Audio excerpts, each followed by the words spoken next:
Hey, what's up, everyone? Greetings, AML fam. Welcome to our live chat filled with love and support. Tonight, we're here to spread kindness and stay by each other through thick and thin. Welcome to our safe space where we can share, listen, and care. So, AML fam, let's come together as a family, offering a warm embrace to everyone who needs it.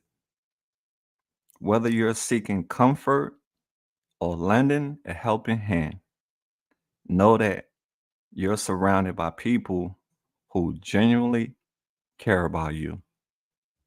So, fam, take a moment to settle in, open your heart, and let the love flow.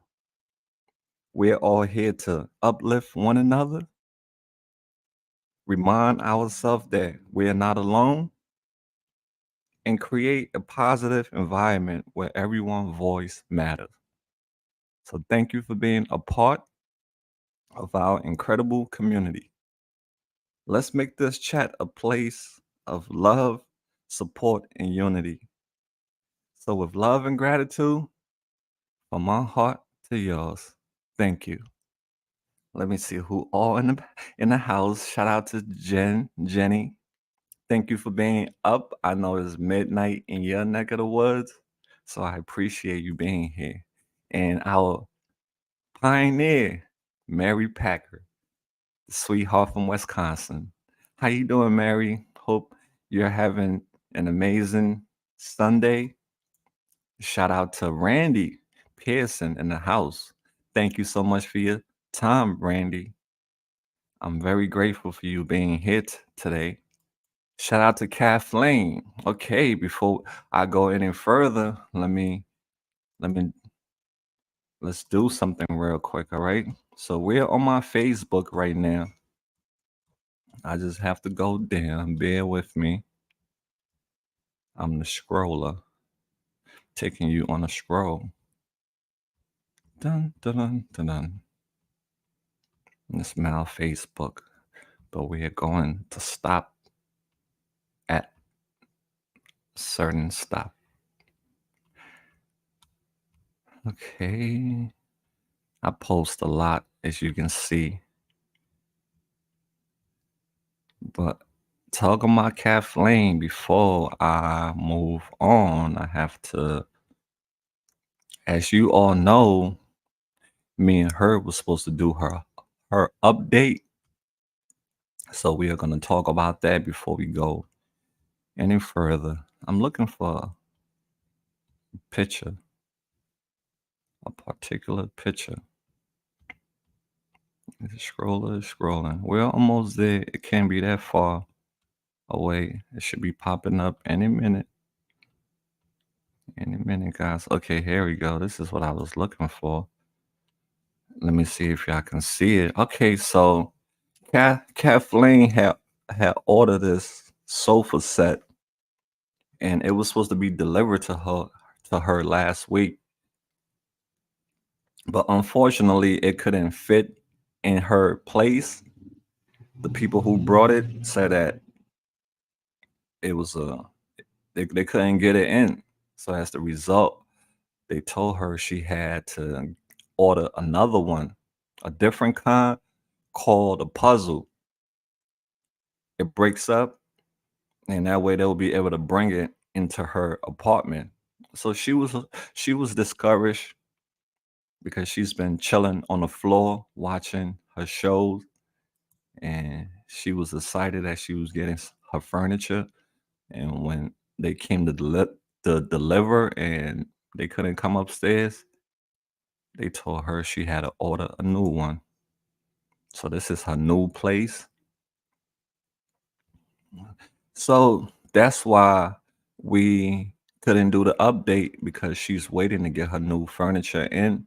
That way, she will be comfortable, and then we'll do it. So that's just an update on our girl. She's doing the damn thing. I'm so proud of her. She's sticking with her sobriety, sticking with her job, back in her daughter life, doing amazing things. So stay tuned for our update video, which I'm sure will be dropping this month. Her furniture gets delivered on Thursday. So let's pray for our girl Kathleen to get her new furniture in her new place. I'm sure that would make her a lot happier. Okay, fam. So, all right, keep our girl Kathleen in your prayers. So let's go up. While we're here, we're gonna stop on Maya. Okay, Maya, right? I'm so happy Maya is in Florida, fam. I'm so happy. I was just praying for her to get on that train and for her not to turn back. That was my biggest fear. I was like, please, Maya, please, because she said she kept on changing the days. And I was like, after this day, I'm not going to be ready because I have stuff to do. And I sat down with her and I looked her in the eyes and I told her, Maya, I do not have a lot of patience left with you. To be honest, fam, we've been working with Maya going on 3 years, and we have helped her to the best of our abilities. I told her, Maya, this opportunity. I sing the song, the Eminem song. You only get one shot. Do not miss your chance to blow, because opportunity comes once in a life. I was very firm in telling her if she effed me over, that I'm gonna be mad with her for some time. So that's why when that day came for her to leave, the final day, and I didn't hear from her, I put that message out there online. And within a couple minutes, she hit me up. And her mother said she was with her. And she told Maya, yo, you gotta go.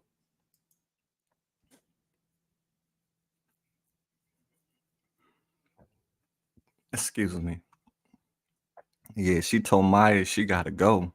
So I'm happy Maya stepped up, fear, F everything and run. She didn't do that this time. She didn't F everything and run.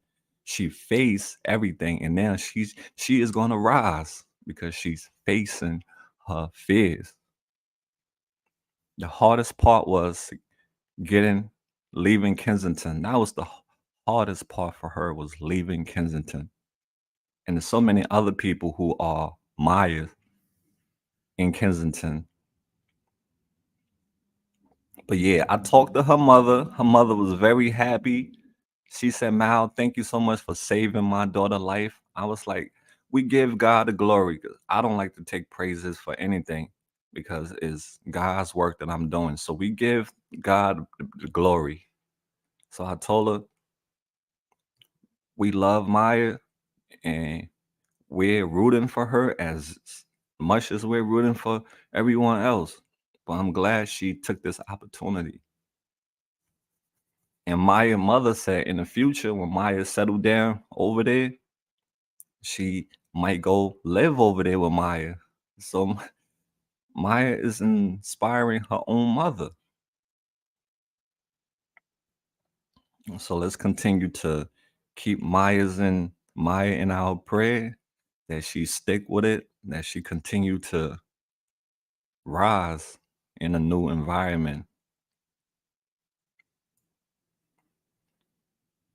All right. Yeah, right. So fam, if anyone would like to write Maya, that's the PO box, our new PO box. You can send your letters, your cards, and I will transfer it over to her in Florida. She's at a safe house, and I'm not allowed to give out the address. It's a safe house. But guess what? The lady who runs that safe house came to visit. She had an event in Philly. Her sister died from overdose, so she she is on a mission to help raise awareness in memory of keeping her sister name alive. So yeah, she came down to Kensington and she paid me a visit because she was down here for an event and she wanted to see me. So that was my I had 4 events. That one yesterday I had 4 events. So the lady came, we spoke. And while I took her on the tour, she been out here before, but it was such a long time since she was here. So I took her on a tour and spoke to some people about the opportunity about leaving Kensington. We saw Zach, we saw Matt. Matt is the individual that I interviewed recently. Let me show you y'all his video so you can know who I'm talking about. But while me and Jackie was out there, while I was walking her back to her car, I saw Matt, and I s- and I and I s- stopped me and Jackie. I'm gonna play his video. I'm gonna mute it. So that's Matt, yeah. So we saw Matt while we was walking back towards her car, and I told Matt, I said, "This is Jackie. This is the lady who runs the treatment center in Florida," and he mentioned that he wanted to go to Florida. So right there, Jackie called his mother, and his mother talked to him. His mother talked to Jackie, and he has a flight book for Tuesday. Yep, he has a flight book for Tuesday. So keep your prayers up. Keep them prayers up, fam. Let's pray this brother take this opportunity to turn his life around for the better. His family love him so much. I can hear the care in his mother's voice as she was talking to him. Even his other family who spoke to him, they all love him. You can hear it. That mother was willing to do anything to get her son out of Kensington. So yeah, that's good news, right, fam? Another brother. Well, we gotta pray that it happened. So his mother is coming down on Tuesday to take him to the airport, and Jackie is gonna pick him up just like how she picked Maya up. She gonna do the same thing with him. So that's good news, fam, right?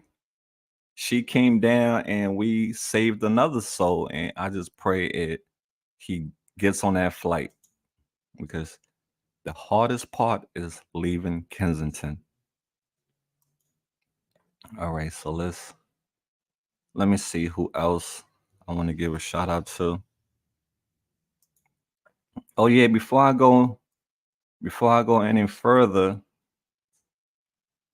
I want to give a birthday shout out to where is it? Hold on, fam. Her birthday just passed, and I give her a shout out. I get lost in my messages or in my news feed. But Mercedes, let me see, fam. Scroller is back at it. Hers is not too far away because I just seen it. Yeah, I want to give two birthday shout outs that just passed. I know we're in a new month, but I want to give these lovely ladies. Okay, one is Mercedes. I want to give Mercedes a happy belated birthday. Her birthday just passed, was on the 26th. And I also want to give a birthday shout out to Rocking Roll, our girl Rocking Roll. Her birthday just passed. Her birthday was on the 28th. And what's weird? Sh- It's a coincidence. So her birthday was 3 days ago. I'm creeping on your page, Rock and Roll. So this rock and roll right here, it says our AML fam. She is always dancing. Her birthday was on the 28th. Her birthday is the same day as my son's birthday. So her birthday is on the 28th, and my son's birthday is on the 28th. And check this out. My birthday is December 1st, and her son's birthday is December 1st. Isn't that a coincidence? She and my son share the same birthday, and me and her son share the same birthday.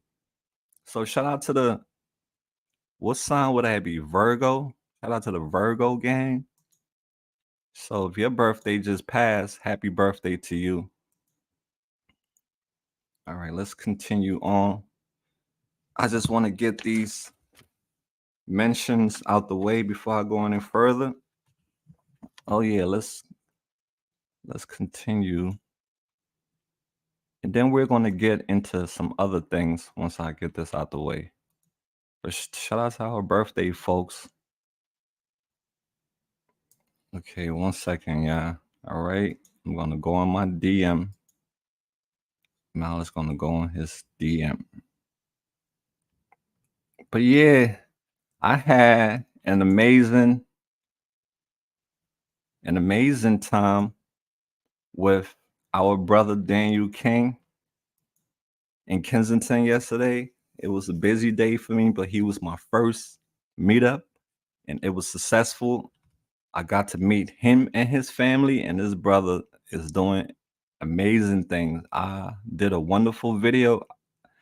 It'll be out tomorrow, but I took some candid pictures, and this is what you're looking at, the candid pictures that I took from behind the scene. And I was surprised when I met up with him. He had one of the shirts that I designed. So I was like, whoa, I wasn't expecting that. So that was love. Hold on. Let me go back to all the pictures. Yeah, so when I saw the shirt that I designed on him, and I was like, wow, this guy's is a great supporter. So I gotta support him. He support me. I gotta support him. So yeah, we did a nice video. That's his family. That's his wife and his daughter. They have the shirts on. Choose hope, not dope. I think these other two little girls are the neighbor in the area kids that like to play with their kids when they go there on Saturdays. So that's awesome. He's teaching his daughter empathy and compassion at a young age.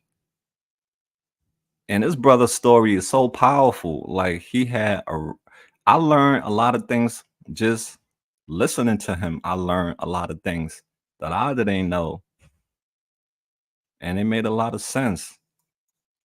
This brother said that he has a relationship with God, not a religion, a relationship. And I like that a lot, a relationship, because I feel like a lot of us have a relationship with God. It doesn't have to necessarily be a relation or a religion, because that's what divide us in this world is religion, divide us. But if you have a relationship with God, that takes away the religion. It takes away you being in a category. And I felt that made a lot of sense because I feel like I have a relationship with God. I'm not religious, but so I like how he said that, because religion scare a lot of people away. When you start saying religion, a lot of people will leave because they don't want to be in a box. and I understand. So these is the people that came down to help him. It was a lot of food, a lot of medical supplies. They had it all. They had everything, drinks, prayers. Prayers is always a number one. He was out there praying for people. A lot of people wanted him to pray for them.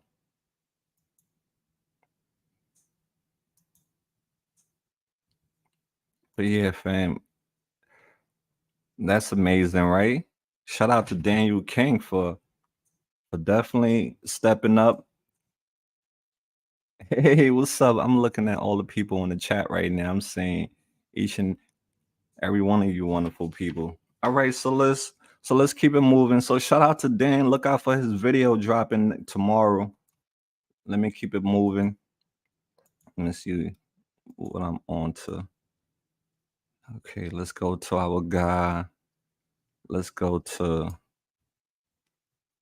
okay, all right, yo. Shout out to Joe Cox from PM Bike Life. We collaborated with him this week. We donated to have pizza delivered in Kensington, and I was there with him. I was filming. I was capturing the memories, so I couldn't help him. I was helping by filming. So I see in the comments section, oh wow, it's Joe's show. It's a collaboration. It's our show.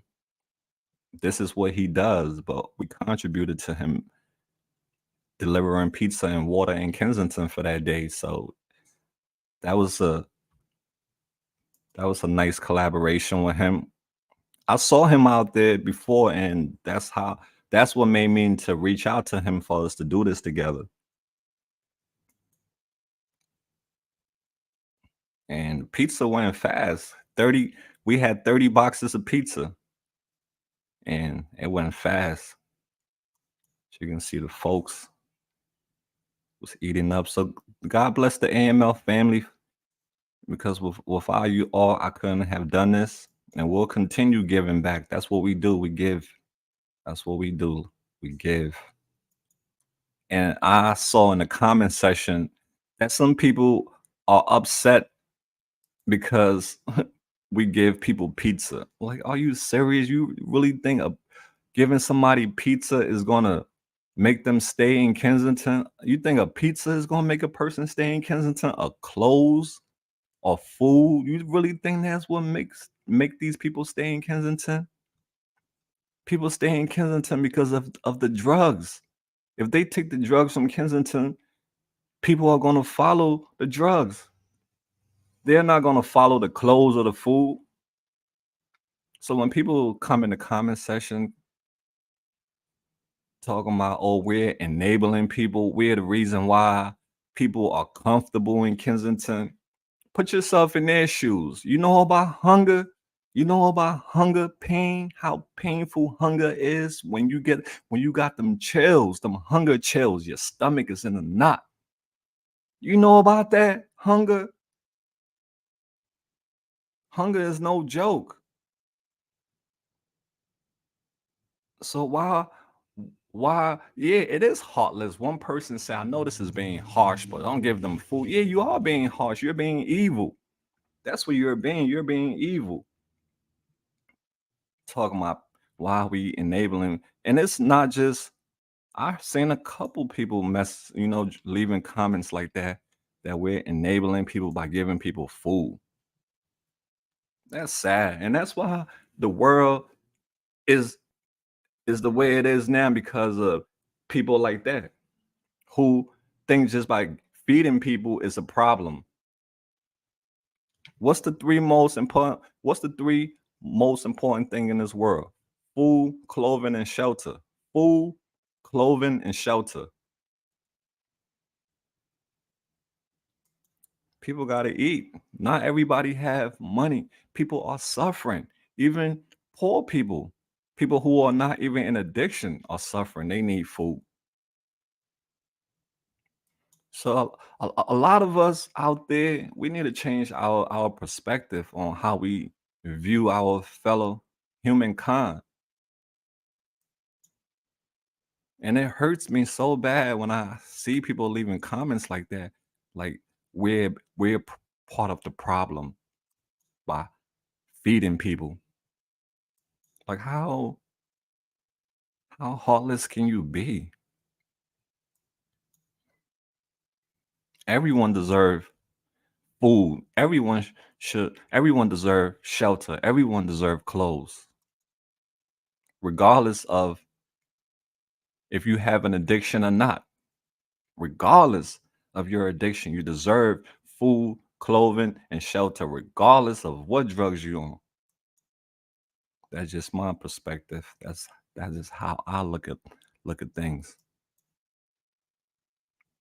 So yeah, shout out to Joe. He's an amazing guy, and he represent that pizza life to the fullest. He got a pizza chain, pizza tats all over him.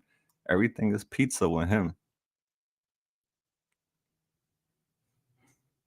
Let me be looking at the comments on my phone because I'm sorry, I don't want to try to think I'm annoying, yeah. So let me pull up the comments on my phone. Because I'm sorry. Hurt myself.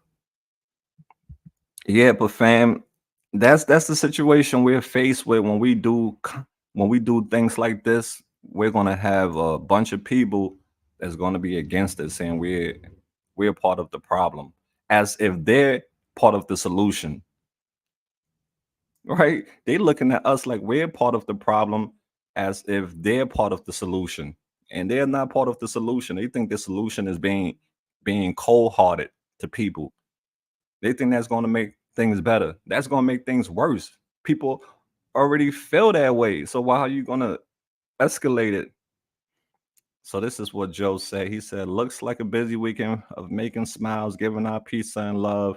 Thanks to everyone that has donated recently at AML Films."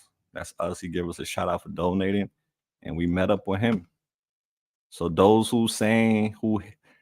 haters out there, it's never towards my AML family, towards the haters who always throwing shots at me, saying that why am I still in the show? We collaborated and we did this together. You're being a keyboard warrior. What did you add to it? Nothing. All you added was a salty comment because you don't like to see greatness, regardless if it's Joe or it's me. It doesn't matter, right? It's about the people. But that's what I have to deal with, guys. I have to deal with a lot of negativity when I'm going through these comments, and sometimes it's like it's toxic. And I'm trying to block all these people who leaving these toxic comments because I'm tired of it. There's this one particular person. No matter how much I block them, they still create a new page and come starting drama, in the comments. Like, why you can't start your own channel and go over there and all the things that you don't like about me, you can work on your own channel and do all the things that would make you happy. But I don't come on your channel harassing you or come on your channel leaving negative comments, but they come on my channel doing that. I don't know. But I guess that's the internet. But I'm just saying, it just gets it just get tiring after some time. All right, so let's keep it moving, and we're gonna continue doing stuff like that, collaborating with other people who are making a difference in Kensington. Teamwork makes the dream work. Let me see who else I want to talk about. Okay, so I'll be meeting up with Sandra tomorrow to take the cat from Kensington to go get spay or neuter, however y'all call it for female cats. We're taking her to get spay or neuter, and then I already have a home for her. Kathleen is going to take her, so that's going to be my mission tomorrow. Is go with Sandra and take the cats to go get taken care of, and she's going to have a home for life. All right, so I think I have gotten all my announcements out of the way. Let me see. Oh yeah, Nora is locked up. I stopped hearing from her. So now I know why I stopped hearing from her. Yeah, her mother messaged me yesterday and told me that she is currently locked up in Bucks County. She was picked up on a warrant. So I guess this is the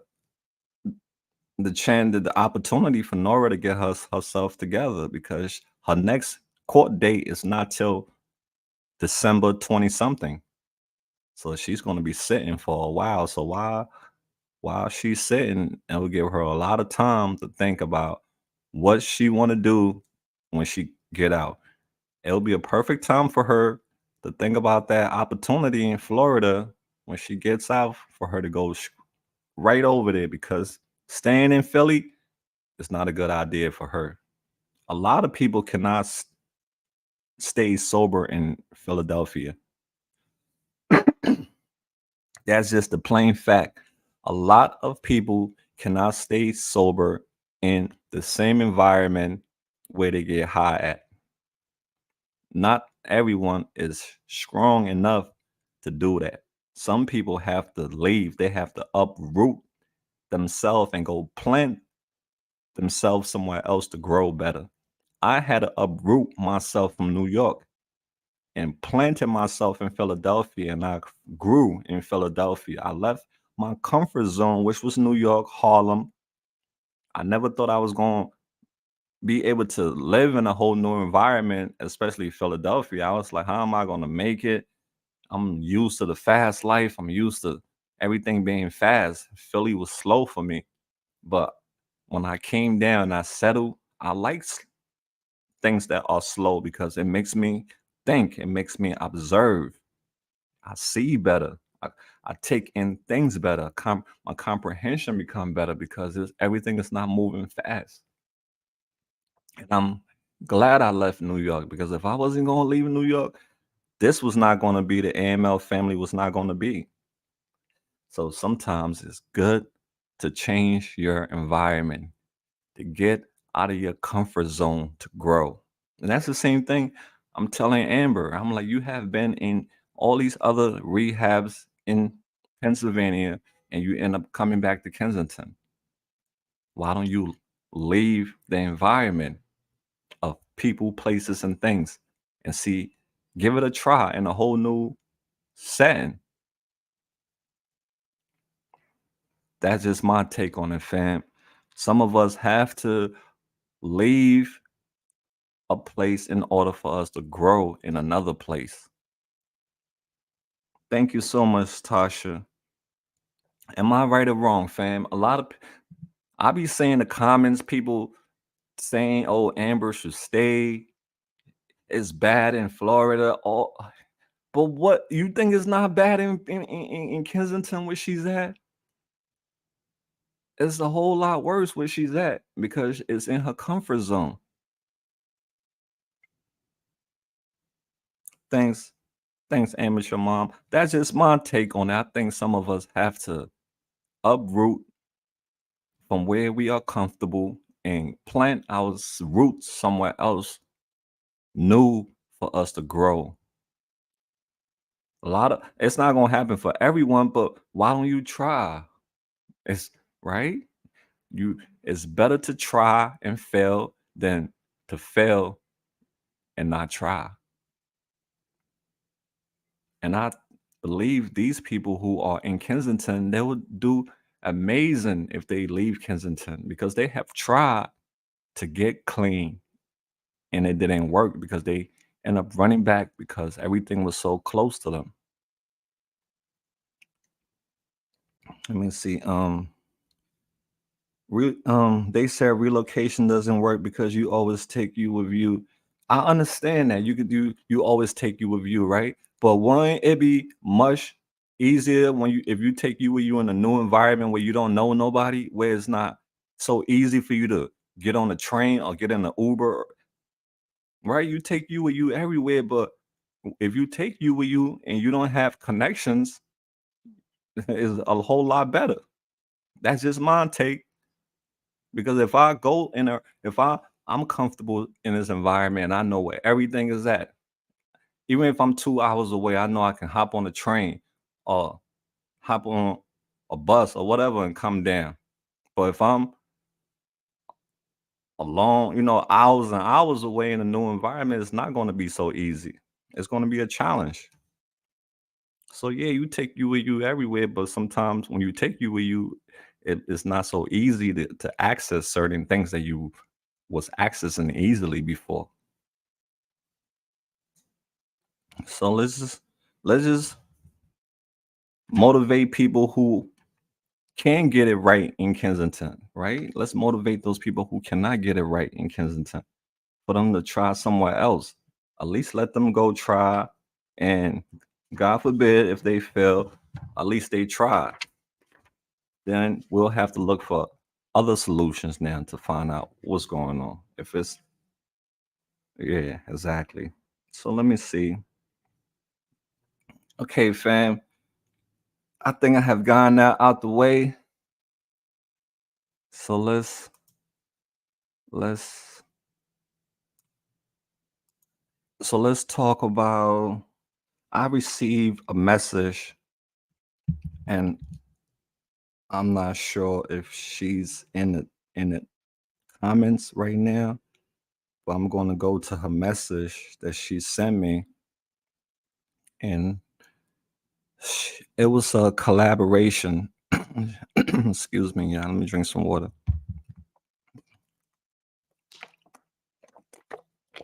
All right, so I received a message from Awakened by the Looking Glass Reflection.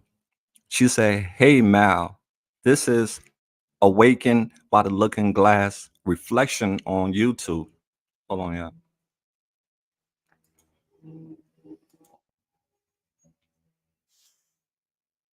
All right, she said, "Hey Mal, this is Awakened by the Looking Glass Reflection on YouTube. I found your channel not too long ago after my daughter Christina funeral. She was killed by her pimp the day after Christmas last year. She was 26 years old and had moved away to Baton Rouge about 8 years ago. We lived in Oklahoma. It has been so long since I have felt one of her amazing hugs. In July of this year, the only witness to her case was found beaten to death in the same apartment as Christina by the same man. I've decided I'm going I I've decided I'm going. Hold on, let me take that back. Rewind, DJ. I've decided I am ready to go public with her story. I am doing so on a major support channel called a Lifeboat. They have, hold on, let me turn this music down. It's kind of distracting me. My bad, yeah. So she said, I've decided I am ready to go public with her story. I am doing so on a major support channel called the Lifeboat. They have been there with me through all of this. It is amazing group of people who are there to help anyone who wants a better life, find balance and a possible path towards sobriety that will last. I really think the channel will mash well with what you're trying to do with AML. Anyways, I thought I would let you know about it so you could watch if you had time. Her story is so necessary. It will explain so much that people try to avoid as to why we face the issues so much today.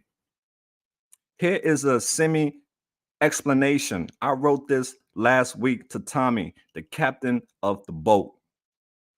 I don't want to focus. I don't want to focus so much on the final part of her destiny. I want to give a more personal explanation of what could take the most innocent of souls and bring her to a nightmare so far away from where we are all imagine her life would be. It is still just so unbelievable. I want to show how nobody starts out saying they want to become a drug addict when they grow up. How?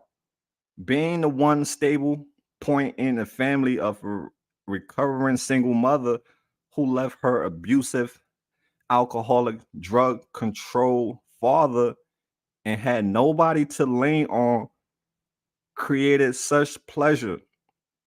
I'm sorry, created such pressure that she was allowed to become lost in years of trauma. Yeah, it's a long one, fam. It's really long. Yo, she wrote me a book, fam. But yeah, it's really long. I don't think I could read everything.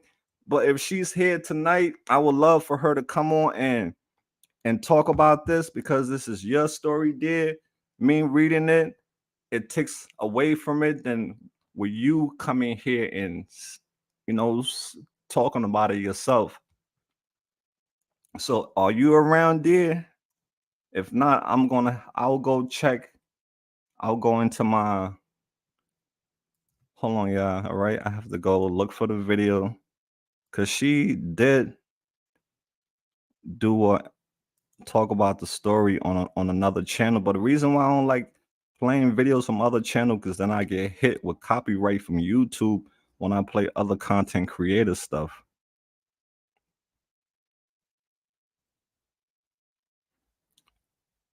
Hold on, fam. Let me find this link that she sent to me. Okay, my bad. I got lost in the sauce. But let me look at the comments. Oh, that's brilliant. I love animals. Yeah, I don't know if she's in the chat, fam, because I love for people to come and tell their story because you can tell your story better than me. So 1 second, y'all. Let me look for the because there was a long email she sent me. It was really long. I'll be here reading that thing still. But I appreciate you sending it, dear. Just that it was long. So I'm just gonna share the link with myself real quick and then we could watch it together. All right, fam, let's watch it together. I'm gonna send a link to myself.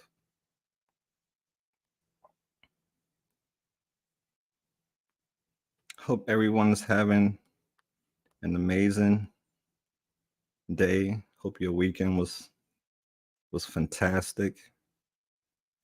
All right, I sent this video to myself, so let me go into my inbox so that way we can watch it together. I'm starting to get hot.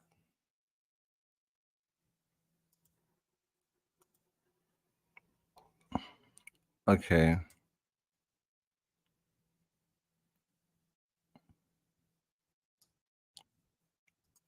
All right, yeah. So I'm gonna share this. He's another YouTuber. His channel is called The Life. You know, like the Love Boat, but his is The Life Boat. So let's watch her story because her is very deep. Her story, but I just want to hear it from herself. So that's her right there on the right hand side. So let me blow this up a little bit so we can listen to what she is saying.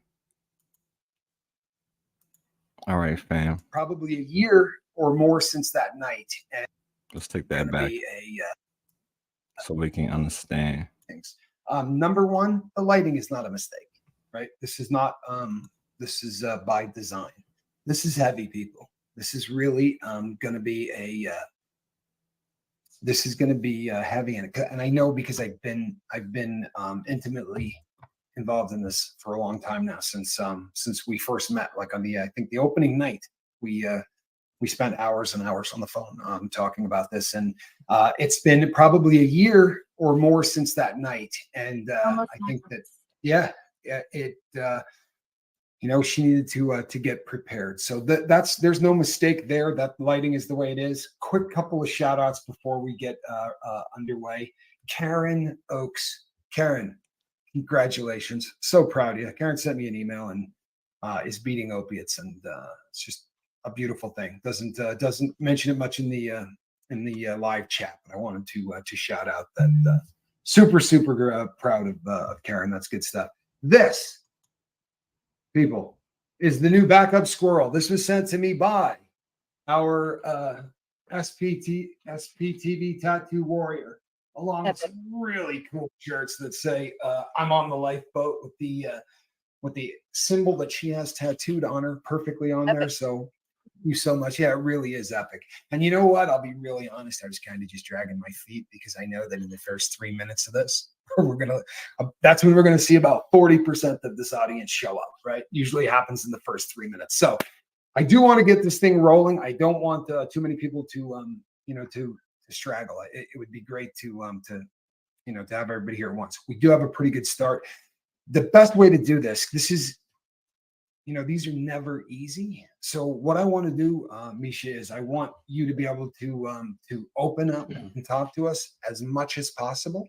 I will tell everybody else too that there is some lawyer issues that are going to make it so that certain things that get talked about are going to be maybe somewhat cryptic, or there will be certain things that are omitted, and you'll realize they're omitted. There will be a time where she will come back on here and we will blow it completely wide open, but we need a little bit more from an attorney, which we're working on currently. All right. So welcome to the boat. I know you've been here forever. How are you? I'm pretty okay. A lot better because I've got the boat. You know what? It's you have been such a powerhouse on the lifeboat since the very first day that you got here, and one of the few people on the boat that gets away with chastising me. I have been called to task on several occasions, and also I'll tell you something else. We live in a really weird world, and there are people out there that trash me. We all know that. And I remember you saw something that made you uncomfortable, and instead of doing like what everybody else in the world does, I just got a phone call instantly and was like, "Hey, I'm sending you a picture right now. Is this you?" I said, "No, that is definitely not me." But I really appreciate that. I appreciate how you've been since the very first day that you've stepped on the boat. You have been so honest and so forthcoming. And I know today we're asking for a lot out of you, right? Well, I'm asking for a lot out of everybody else too, though, just to listen. So. No question. Good. No question. Yeah, it does. Start wherever you want. You can, you can start this story wherever you think it's going to make the most sense, so that everybody gets enough of the backstory. If we run long or whatever, don't trip. If we have to do this, we're not worried about the time. Okay, cool. All right. Basically, I mean, I everybody's had a rough life, I had a pretty amazing childhood, and then all of a sudden lost everything and had to be on my own, which really sucked. And I had to figure everything out at the age of 17, how to do it. I had no family, no support. And thank God, one of my children popped up. And then thank God. Yeah, I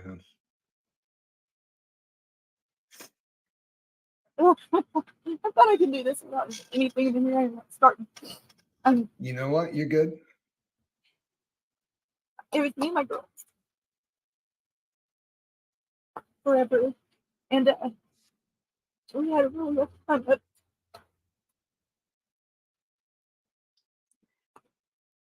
you're okay, Misha. This is heavy, but you and I have done this. If it's too much, Misha, don't even trip. But we've done this. Forget everybody else. It's just you and me talking again. All right? It's just like we did the last time. I know. I can't believe I did this. It's just So it was you and your girls. It was me and the kiddos, and I was stupid and resorted to doing the drug thing. You were addicted, is what you were. I'm an addict, and when things go awry and I don't think I'm enough, then I go for that because it makes me wonderful. But then there's other things that come into play in life, and I became a felon because of it. And when you're a felon, it's hard for a guy, obviously, but it's a little bit different for a woman, because I was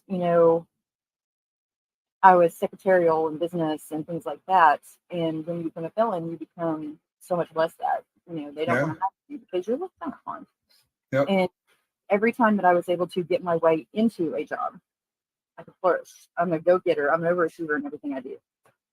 And so, I mean, there's a time like I even ended up having 16 movie galleries under my belt. They didn't even want to hire me, or they wanted to make me assistant manager, found out about the felon thing, and they had a lot of red tape, but they climbed over it for me because I've done such a great job. And in the end of everything, I had 16 stores, and the only reason I stopped having them is because of Red Box, all that good stuff. Right. But it was an amazing time, and I was able to prove that no matter what I'd done in my past, I was able to overcome it. I'm sorry to interrupt. Was it a drug charge? Yeah, it was. Okay.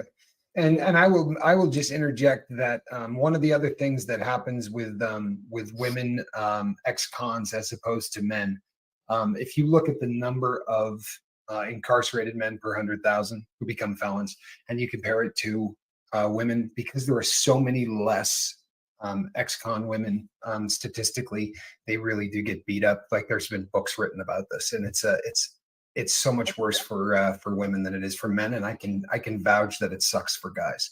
Okay, so you're out, and you've got your girls. You also have a felony. Go ahead. To go back on that, I was offered the drug court, but going before the judge, I'll never forget Judge Combs. He said that he didn't believe in me because I had no support.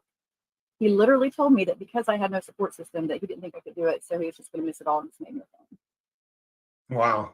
Yeah, so for a long time that actually worked really well though, because I thought, don't tell me I'm not going to make it because I don't have any support. Right. He became a motivator for you. Yeah, absolutely. I had a judge like that. Absolutely had a judge like that.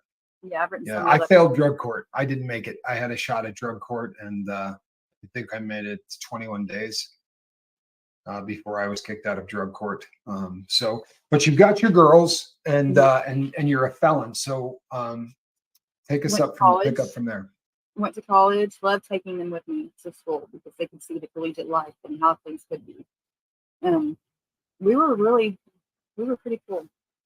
And, of course I was blessed with very amazing children. Christina, my middle one, she was always the good one of all of us. She was our compass, she was our,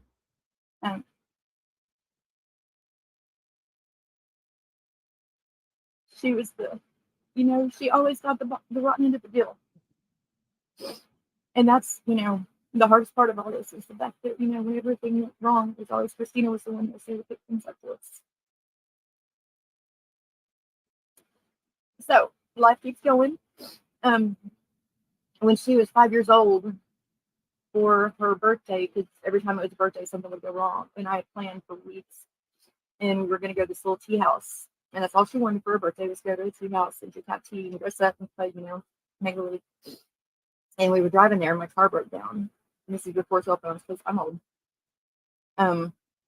And so I remember walking, holding her hand on this deserted highway out in the country, and it started raining. So of course, we're walking down the highway in the rain, and it was pretty much how things worked for her. Fast forward a few years, and she got in trouble at school one time, and the principal called me down there, and I went to his principal, and he said that she had drugs on her. And at this time, there was no way that she had drugs. I'm a firm believer in your children, and if something is to happen and they say something, you analyze them. You don't just say, I'm the mom and I know that it didn't happen. Right. I analyzed. I looked into it because my children are just like everybody else. They're going to do wrong. I mean, look at the parents. But I told him, I said, you and I have failed her. We failed this child. And he looked at me straight in the eyes and said, I'm a high school principal. I deal with failure every day. Wrong answer. You don't deal with failure. It's not acceptable as a high school principal. You fight it every day. Right. So just little things like that. I remember, I've been arrested so many times for back fines. Not because I've done anything wrong, for back fines. So movie gallery thing, whenever they closed down, we had very little child support at all, was because, I was a silly woman and let him get away with nothing on it. But my daughter had, because it was struggling time, we didn't have very much food, and I was going to college still. My daughter had called him and asked him, said, look, we're having trouble. Can you just send a little bit of money? His answer to that was to call the police department where I lived. I'm studying for school. Get a knock on the door, and there's a policeman that comes to Movie Gallery every single day, hang out with me, every single day. And I'm like, "What's up?" He says, "I got to take you in." I'm like, "Why?" "Well, you owe fines." He told me. He said they have to do anything that they get a call on them, they have to act on. So I got taken in then. Another time, my youngest was jumping on the school bus, and I made sure that she got on the bus every day like she was supposed to. The next bus stop, she would get off the bus. I got arrested for her not going to school. I didn't have anywhere for her to go. Her sisters had spent the night somewhere, and I didn't have anywhere for her to go, so we were going to take her to a friend of ours at the back end of the trailer park. They had me in handcuffs with her walking beside me, and the patrol car drove beside us to the end of the trailer park because I'm a Good felon. Lord. Yeah, because you're a felon. Because of my past. And it's one of those things that I just never, no matter how hard I fought, it was always something. And I was always the fuddy-duddy. I mean, I have a good time. I enjoy life, but I also was always the fuddy-duddy, I just always tried to do things right. And I hope that people really get a handle on this, because it can't be overplayed. You have to understand that when a police officer opens a door and the piece of plastic that you hand him tells him you're a felon, you're screwed. I'm telling you, and I don't dislike cops. I've really come a long way on this, but I've told this story before. I got pulled over. I handed a guy my ID, and he walked back, and when he came back, he said, "Hey, you ever been arrested for anything?" And I said, "Yeah." He said, "What was your last arrest?" I said, "Bank robbery." And that fast, he had a gun this far from my face. And, I realized that I had robbed the bank, but I had both hands on the steering wheel. I just looked at him. I said, "Hey, Barney Fife, get your finger off the trigger." You know what I mean? Like, at least put it on the side of the gun or whatever. But it really is horrible. So this was a recurring theme that your kids had to watch.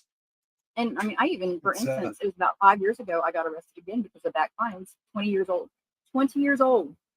I had done nothing wrong, just because, my name got pulled because, Well, because once you're in the system, and Yeah. it's impossible to get out. The fines begin to stack up, and then they put you on payment plans that are unrealistic, and then you miss one, right? So the judge gives you an appearance, you don't appear, and warrants can. Yeah, when I got busted the last time for the very last time, my lawyer came in and said, "All right, we've got open warrants in 7 states." Right. And we just started going through all of the places that I had screwed up, and they have a real vested interest when you get into the federal system to get all of those taken care of. So there are judges all over the place just going, "Give them time served, give them time served, give them time served," because I'm locked up for the next 13 years anyway. But I think that it's another thing that that people get trapped in this system. It's easy for people to look from the outside and say, "Well, if you pay your bills, or if you paid the tickets." I lived with this for years. If you have a drug habit and you get a ticket that's $190, there's no way you're paying that ticket. $190 has to go in your arm, right? Well, and I actually, during this time, I wasn't doing anything. Like, I was clean. You were just trying to survive. I was clean. I was just trying to raise, 3 baby girls, and without any help. Yeah. I mean, in the back of a cop car one time, I had them tell me that we can make it all go away. All I had to do was, and he didn't like how I handled that. But yeah, that's probably another thing that's on my record, is the fact that I don't comply, because I don't comply like that. Well, good but for you. through all this, I mean, I'm still trying to stay sober, trying to do everything, trying to raise the girls, show them, because I'd messed up, early on. I didn't want to mess up anymore. And I had gotten myself a job at an oil company, doing payroll. Life was great. I mean, things were great. And I had a headache Christmas Day, and my stepsister gave me some medicine. I didn't even think about it. And my ex-husband had showed up, and he comes out to where I worked, and I didn't think about this either until later on. I put it all together. I realized, because he showed up, and he was you could tell that he was somebody that had been in the world for a long time. Right. And when we came back from Christmas vacation, they wanted to drug test me. And it was a headache medicine. It was not anything that was like, there was no name or anything like that. But because of my record, they thought they were acting weird when I was having trouble going to the bathroom. And I'm Yeah. like, why are you all acting like this? I've been there for years, you know, and I could just tell there was a heavy air. And what it was, it's my record, add it to that, and it's just automatic. And so I was dealing with that. And then I found out that Christina was doing drugs. I found a straw and a bag in my car when I went to back up. How old was she at this time? She was 17.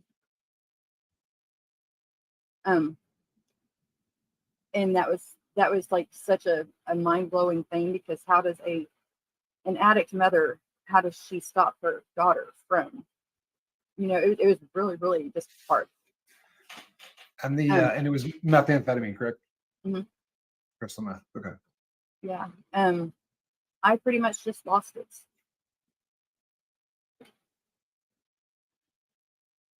I didn't know.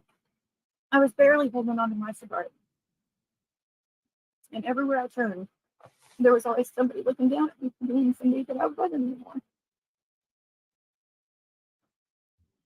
And I did the most horrible thing of that.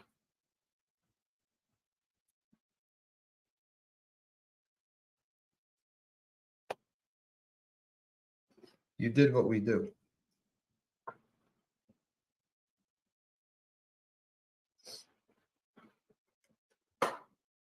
It's a disease.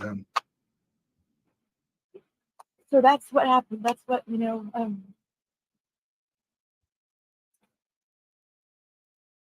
just couldn't ever get it back, because it was supposed to have just been, you know, probably short, you know. It should have never been. It should have never been. We don't know how to cope, right? I mean, this was the toughest time of your life. You know, the hardest thing for you to ever cope with, and our coping skills come by the gram. I mean, it's understandable, and I know it's hard, but you know enough about sobriety. You know as much as anyone on this boat. So you know in your head that this is a disease that did this, and that, you know, you weren't in your right mind, and that it is not something you control, right? Hard, really hard, and you still kick the hell out of yourself for it, and we all do. But I had 14 years at that time. Yeah, 14 years of sobriety. But so you fall off the wagon at 14 years of sobriety. What happens next? Fast forward a little bit. Excuse me. Christina wanted to get to know her father, because I never. My kids are 50% me, 50% him, and I was never going to say anything bad about their dad with me, because I wouldn't say anything bad about him. And so when they turned 18, she wanted to have a relationship with him, and I just put it out there.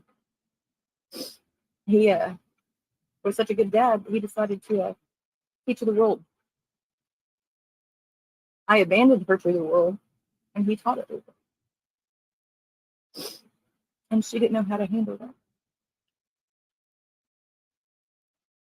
that. And so she goes to Louisiana. We don't have any family here, but she definitely didn't have any family there. And she got caught up really, really quickly. It's been so long since we got older.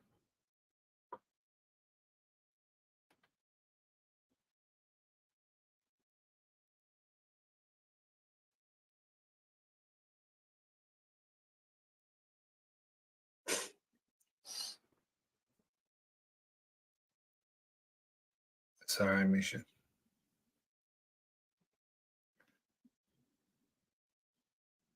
This is completely understandable. You get that. And everybody knows. She would call you? She would call me, and I'm gonna be all yuck, y'all. I can't help it. You're doing great. In between the times that she would call me, every single scary movie, every single scary TV that you see, any TV show, that is going through my head. And several times, that's what was going on. one time, thank God there was a lady there that like took the place of me in some ways and was there for her. And she got a phone call that they basically dropped her off this evening. And they had found her and they just left her there.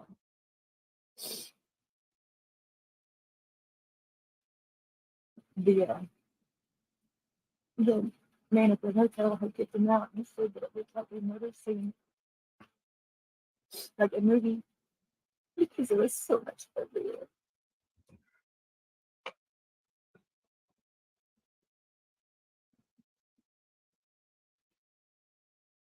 Drugs are so hard. But she didn't grow up to be that person. Nobody starts out their life saying, I want to be a drug addict. No. And everybody that looks down and says, just cure it and just let nature take care of itself.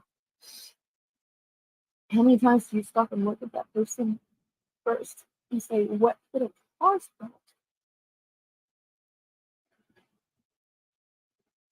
Because she didn't ask for that. She, granted, after the fact did, but when you're homeless and you've got people after you all the time, you either stay up because people are going to steal everything from you, or they're going to steal everything from you. Right. And you're hungry and you've got $10, $20. What do? You go and buy the drugs because it's survival. Every not time. even drugs. It's you want to be able to stay awake so you can survive. It is harder to be homeless. Everybody says, well, they just don't want to work or they're lazy. I've been homeless. It is the hardest thing in the world to do because you've got people looking down on you. Granted, it's hard to find a place to shower. Luckily, if there's a lake or something nearby, you can find the showers there. Everything that is open to the public isn't open to a homeless person. Right. And the look of disdain in every single person's eyes that you see. Absolutely. That you can't really put a weight on that if you haven't experienced that. I don't know that it can be explained, but it wears on your soul. Yeah, and you're trying to, well, why don't you start doing better? Why don't you feel better? Why don't you do this? Because you're looking down at me while you're saying it, and you're telling me how you could do it, but you're not telling me how to do it. You just tell me how it should be done. You should do it, but you're not giving any solution. You don't have a way to have a phone call if somebody calls you for a job. You can't stay clean. You don't have clean clothes. You don't have a way to get back and forth.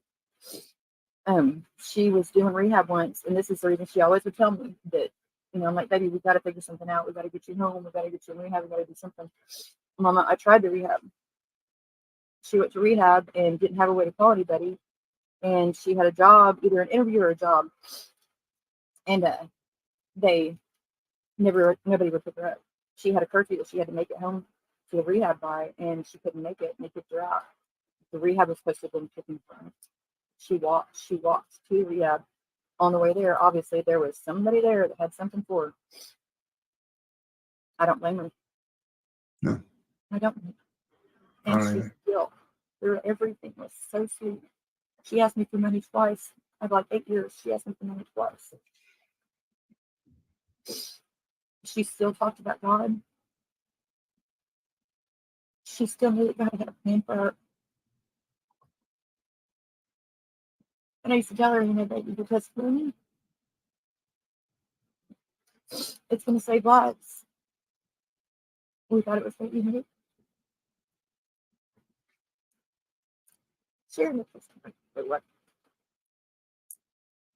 And I'm mad. And I'm all over the place telling you this. I don't have a good You're good. You're good. She was an amazing soul. Her name is Christina Ray. And she's my really sunshine. And those stories going to shine a light. Because all those people out there that we're looking at, we think we're just drug addicts. I tell you something, moms that are out there, I was waiting for her to get to rock bottom. The stuff that is out there nowadays is not the same stuff whenever we think. If we ever had a bout in it, if we ever experienced it, well, I know you can put it because I know I was there. You weren't there. That's right. this stuff is, it's not just to get you to feel better or to be happier. It's to get you to where that you don't feel like you're dying.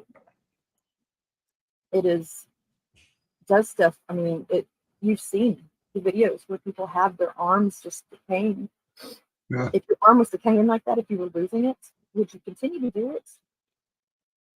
And I'm working now. I've got about a half a dozen people who are on trank who have been open enough. In the beginning, no one would come clean. They would, tell you that they're on dope. But now I've got people that come and they say straight out, that they're on trank. And Misha nailed this. This is not, when we think of our lives and we think about we went out and we partied or we bought a bag or whatever, we were it, right? It's never ever going to be the same. It's never going to be that. Now, every single time somebody buys a package of drugs, the odds that that package can kill them is about 60%, right? That's what they're telling us.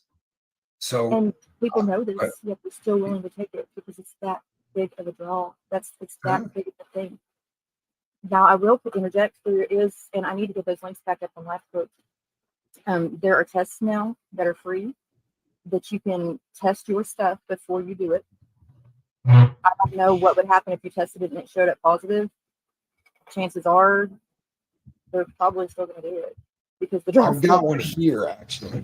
Sorry for the noise, but I actually have a couple of them here on the desk because they give them out free everywhere. I pick them up anywhere, anytime I see them anywhere. But it really does bring up the question though. I mean, if I were in the height of my addiction and I pulled out my little test strip and it said that this was fentanyl instead of heroin, I'm going to throw it on the ground. It's just not realistic. You have to put that in your arm or you're going to be sick. Even still, it might give somebody at least the knowledge to say, this isn't what I think it is. Maybe I'll do, half of this, or I'll do, a third of this. At least it's something because, currently we're doing nothing. And, we, unfortunately too, that, for the longest time, Narcan has been the answer, right? If a person overdoses, it's not the answer anymore. It just doesn't, it does not do what it used to do. Sadly, the opiates that they're using, these opioids, these synthetics, it takes sometimes up to 12 doses, right, to bring somebody back. And add in xylazine, and now you've got a really, really heavy tranquilizer that is going to not be affected by Narcan in the slightest. Go ahead.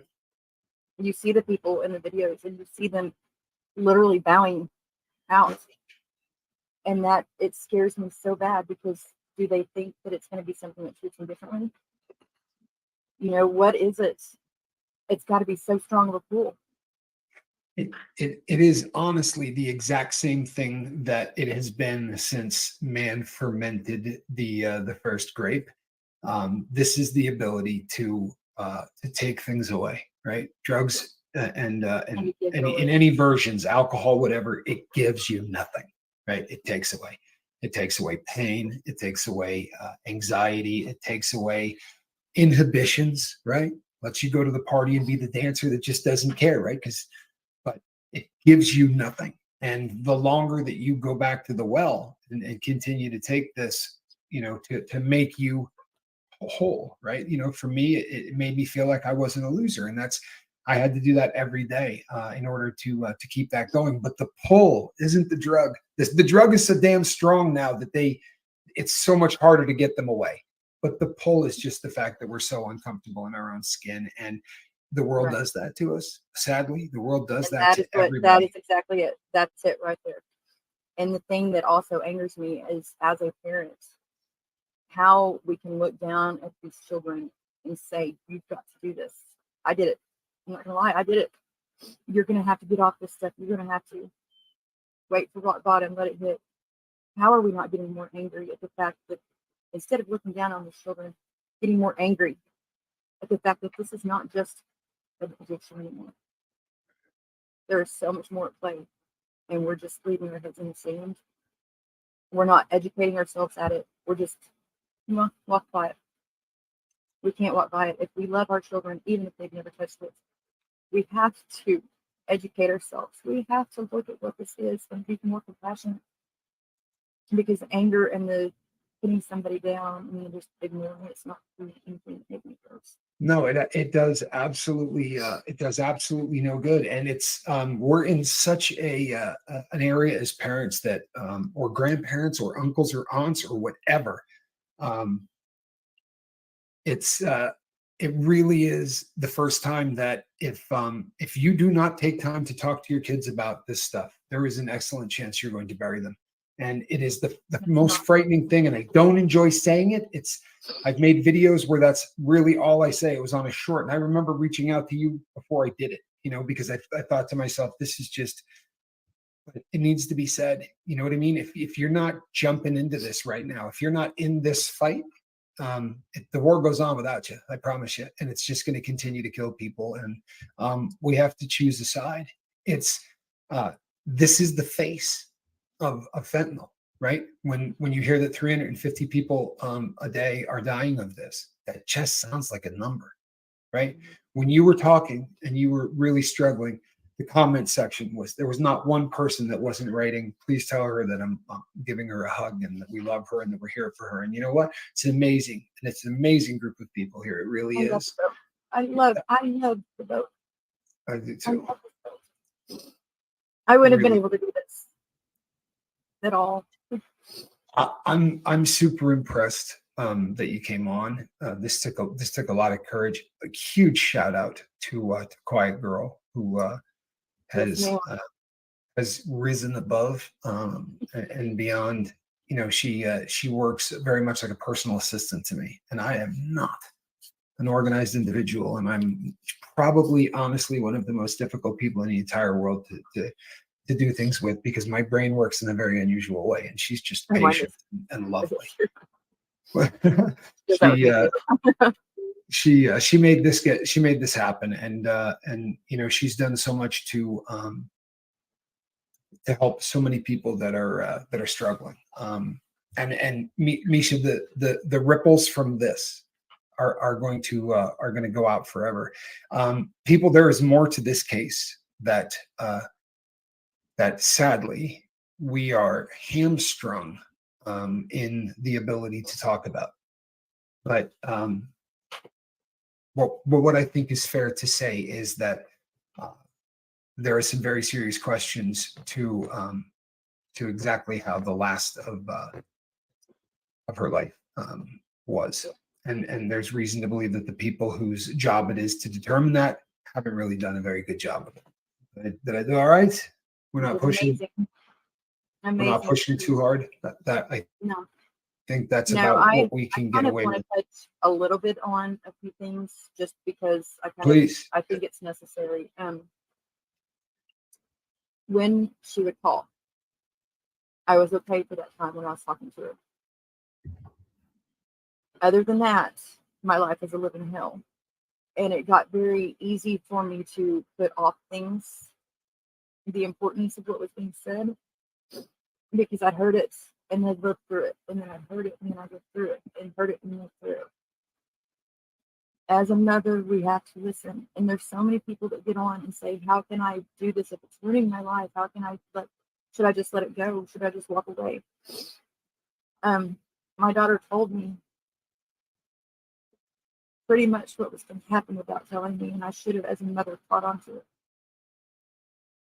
But I put myself in there, and I didn't listen like I needed to, because it had happened so many times. We as parents can't walk away. It's hard. It puts so much on your life. But you have to be willing to let them know that you're there. My baby girl was coming home. She had done everything, and it's been confirmed by the actual person that took my baby girl. It's been confirmed. She was on her way home, and so if you wait for that rock bottom, if you wait for her to do it, bring it back right then. Don't let it delay. Don't let it delay. Because there's so many forces out there. The tough love thing. I think if everybody could define tough love as when you grab your kid, you hug him, and you say, you know what? I'm not going to let this one get you. Right. So no Yeah, matter well, what that's a that double means, tap. yeah, no matter what that means, it might mean that I'm not going to let go of your belt loop for the next 7 months. It might mean that I'm going to take your bathroom door off of the hinges. Right. It might mean that you are going to walk to school with me embarrassing you the entire way because I'm going to be right next to you. Right. Whatever that means. But tough love is not walking away. And there are people who do this, and I've tried to counsel them afterwards because it does not ever end well. You And don't want to bring your child home the way that I had to. yeah, and you know, I met you that day. I met you the day that you were trying to make arrangements to bring her daughter home, and it was we met on a different channel. We weren't even on the boat. We were in the comment section of another channel, and I just said, please reach out to me. You know, she had said that she had lost a daughter to a fentanyl overdose, and I said, please reach out to the lifeboat. And honestly, I feel blessed to have been a part of this journey. And there's one thing I really want to say, and I know that every single person here wants to scream it at the top of their lungs, right? So I'm going to say it. It's not your fault. You understand that, right? You get that? I think we all have our parts to play. Well, And I think that we have to be a little bit more obvious to what we have out there. I love it. I really do. I love it. But you didn't do this. Right?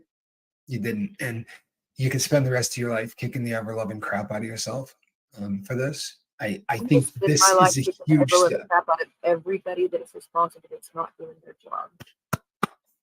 I will walk with you on that journey to the entire time. And I know that there was a question brought up about that. And I said through an intermediary, but I will tell you directly that I will go wherever you need to go, and I'll be there in person, and I absolutely would be honored.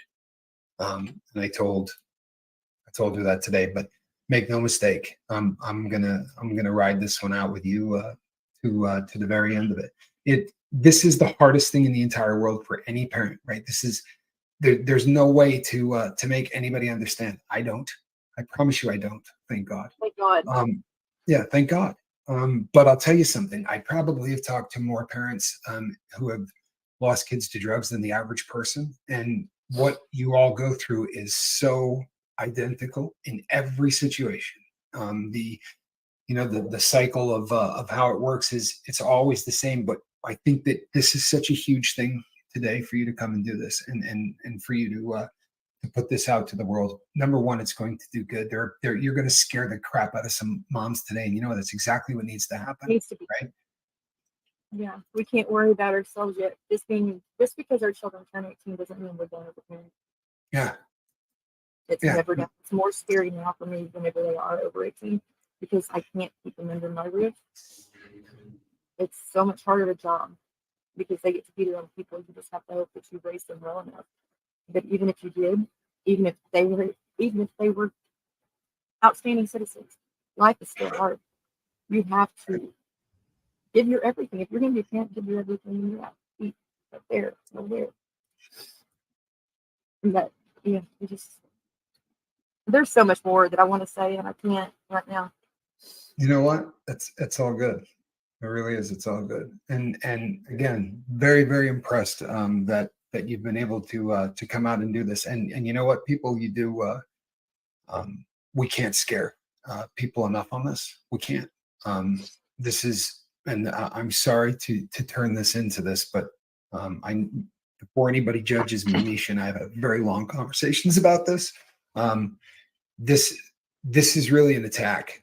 When the product gets stronger and kills the people that you're selling it to, you back off. You make it weaker, right? And the reason you do that is so that they can continue to buy product from you, because that's how you make money. Drug dealers, in theory, doesn't want people to die over because then there's attention brought to them. All kinds of it. It's the worst thing that can happen to a drug dealer. Now, in major cities where they've got 40 guys out on street corners, you know, it's not a huge deal if one person, but if a person ODs, you back down. I spent 30 years on this garbage. Anytime somebody OD'd, the dope would instantly get weaker because everybody wanted to not kill their customer base. Every single batch that's coming across the border that they find is stronger than the previous one. And they're not just finding it in the bigger places; they're finding it in the little bitty towns.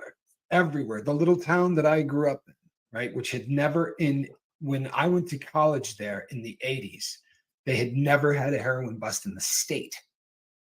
It is now the fastest growing state in the U.S. in terms of how fast the opioid epidemic is growing in that state. There's no such thing as a border state anymore, right? Every place in the U.S. is a border state. You can get this stuff anywhere. There's a fantastic book called Wonderland. It's written by a reporter named John Quinones, and he studied the how this happened. And it's there's no politics in this book at all. This is just a cat that that chased down exactly how this started and how we went from, when I started doing this, you had to know somebody, and then you had to drive and you would go to this person's house and you would page them and they would tell you. And then it got to a point where you make a phone call and in 10 minutes, the dope will be there, right? They're Pizza Hut, right? And the product is the same every single time. It's packaged the same every single time. And it has become a machine. And if you were to take the amount of money that they're generating, they would be on the Forbes 500 list. In fact, they'd be in the top 5, right? Well, and that's what I eventually will come out and talk about, because there's a lot more to this story. There's a lot of places, yeah, there really is. And I'll tell you this too, real quick, everybody. I'm not cutting her off, but because I know where this is going, I'm gonna. we talked at length today. And there was even some talk. I was talking to my assistant, and I said, you know what? Should we do this, or should we wait until we've really had our sit down with the attorney so that we can really? And this is what it comes to, people. It's been a really long time coming. There was no chance on God's green earth I was going to say to you, what you need to do is wait a little bit longer. It takes a lot to make a decision to do something like this. So the fact that we didn't for so long, that it was quiet for so long, it wasn't even that.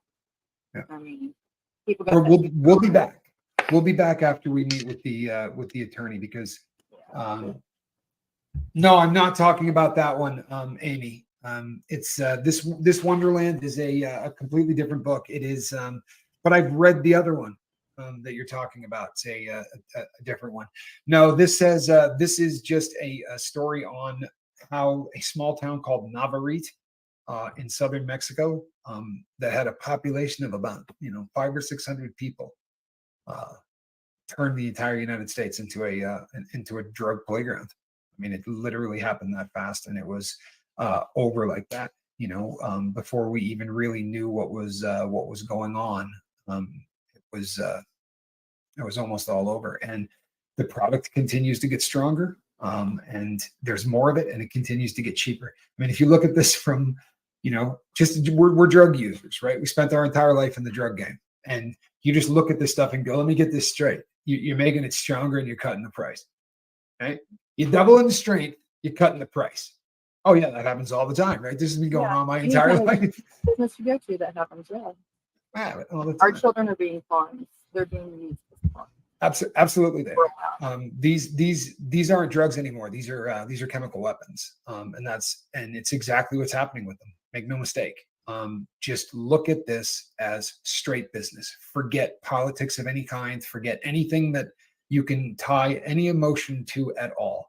All you need to do is look at this as a straight businessman and say, if you were slinging dope and you started killing off your customer base, what would you do about it? Right?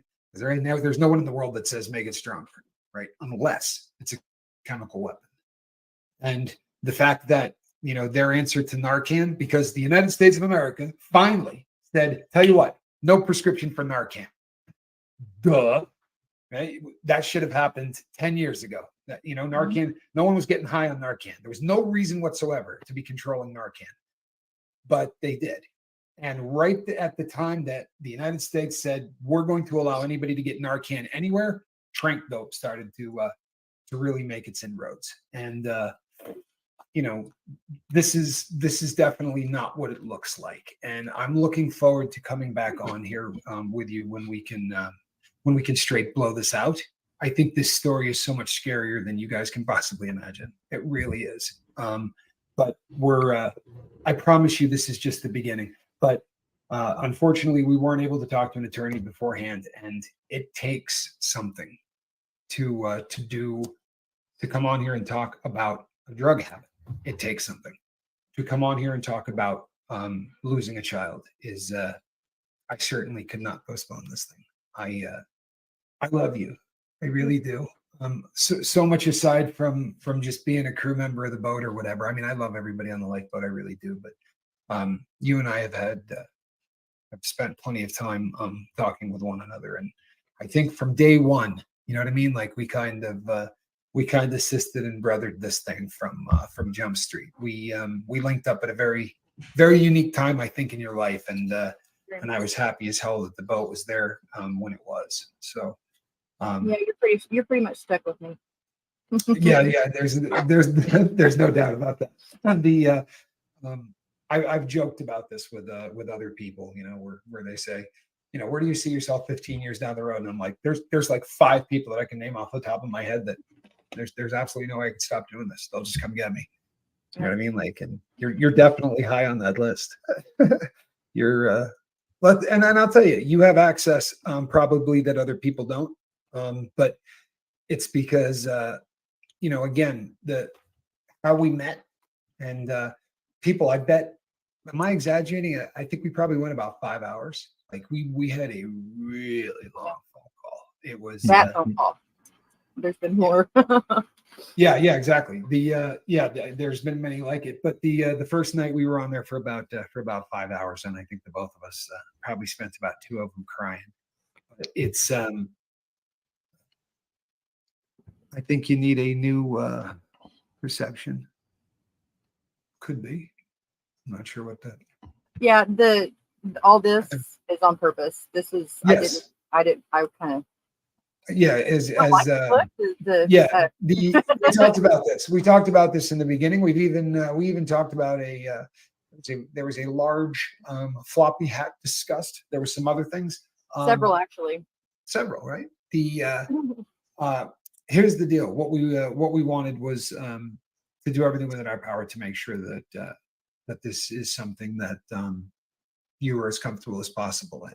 And that's it too. That's, you know, the being able to be almost anonymous, because for so long I held that because I was worried about what I had allowed myself to turn into, and I had a real problem with that. But I reached into my tool set, and one of the things that I did was I pulled out a pair of glasses and a few floppy hats, and if that's what it takes, if anybody feels like they can't come out and they can't share and they can't do what they want to do, then we have ways around it. Yeah, absolutely. Absolutely. It's a great point. Right before we went live, I said to her, you know, honey, you can put a picture up. Like, I don't, you know, you do not have to appear in this at all. And no I blame Quiet Girl. Right? Exactly. I blame Quiet Girl too. She was holding your hand at a very long distance as we were doing that. I'm well aware of that. And I certainly appreciate her efforts. But please hear that, people. If there's a story that you think that you feel you have to get out, sometimes it's a very difficult thing to allow something to stay inside you, right? I joke about this all the time, but when you're talking about something as heavy as this, the more that you can get this out, the more that you can share this, and the more that you start to believe that something fantastic is going to come of this, it really does make a difference. And I'm telling you right now, Misha, there are going to be moms and dads who are going to hear this a year from now, 2 years from now, 3 years from now, and there will be lives saved because of this. And that's really got to make you feel good, right? It's one of those things that makes it worth the price of admission, huh? You know, there's a reason why we go through what we go through. And anybody that's out there that needs to be able to have that connection, that needs help. I haven't went through everything, but I've went through, and I'll go through it with you if you do. I love this boat. I love this boat. I really do. I want to thank you so much for the courage to come on. You know what? Early on, Jeanette Alley I believe the last name is Squires. Thank you so much for the super chat. Really appreciate it. If I missed any, I am really sorry. I kind of got I didn't read a lot of comments today, peeps. I apologize for that, but there'll be plenty of time for things like that. Do me a huge favor, because I always, every single time I do an interview, I say to myself before I do it, I'm gonna remember this time, and then I never do it. Right? It takes 24 hours for the live chat to be live again, so that you can read what happened. If you don't click off of it right before we end tonight, you'll be able to go all the way back to the beginning, and you'll be able to read. And I think it would do you wonders. I can't do that tonight because I only have this up. I didn't pull up the YouTube. I didn't want anything to miss it. But that's okay. 24 hours from now, there are some really beautiful there's some really beautiful things that were said by some really beautiful people. I had felt and known that I was going to be supported. I had no doubt. No doubt. How's that? Thank you. Stephen pretty much I think sums that up. We want more Misha. You will get more Misha. We definitely have got a I'm telling you folks, this isn't the story. This is the laying the groundwork. Blah, blah, blah. Yeah, this is us laying the groundwork for one of the most bizarre things that you're ever going to. This is going to get a lot of people's attention. But you know what? I think we did it right, and she's coming back. I promise. We did perfect. It's time. I think so. I think so. We love you, Misha. Yeah, you really got a lot of really, really beautiful comments. Thank you. Guacaholic says, all of y'all. We love you, Misha. I want to give you all the guac. I love some guacamole too. So you know what? All the guac? All the guac. I'll take it. Yeah, that's love right there. Even half would be fantastic. So people, I will be back tomorrow morning, right? And I am going to be firing up the 5 a.m. boat like we always do. I've got some really cool stuff that is coming up this weekend. So stick around. There is a rumor that that lunatic pepper eater is on his way here. So yeah. So I'm sure that I'll be eating something that tastes really, really bad in the next couple of days. So stick around for that. But yeah, he's on his way. Misha, I love you. I really do. Thank you so much for the courage and for laying the groundwork for the story that we are going to be taking to the next level. I am going to be posting on the community board on YouTube. I'm going to be posting two names. Okay, guys, hold on. And that was it. Let me stop this. So that was a little backstory on Misha. If you don't know, she messaged me and told me her story about her daughter being murdered. And she told me to check out this interview, which we just watched, for us to get a backstory.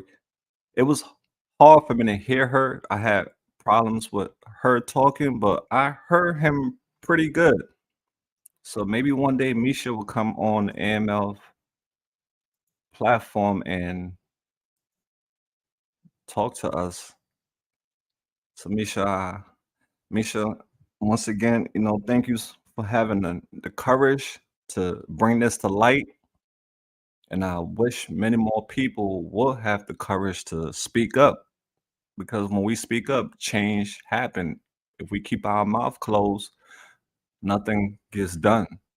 That's why it's so important for us to be brave, to not let fear stop us from saving other lives. I can only imagine what you're going through, Misha, as well as many other parents out there who have lost a child. that give me chills because that's something you learn to live with. You never forget it, and it doesn't have a time limit on your feelings. Your feelings never have a time limit because some people will like, "Oh, forget about it." No, you don't forget about hurt. You don't forget about pain. It changes you. So you just learn to live with it the best way you can.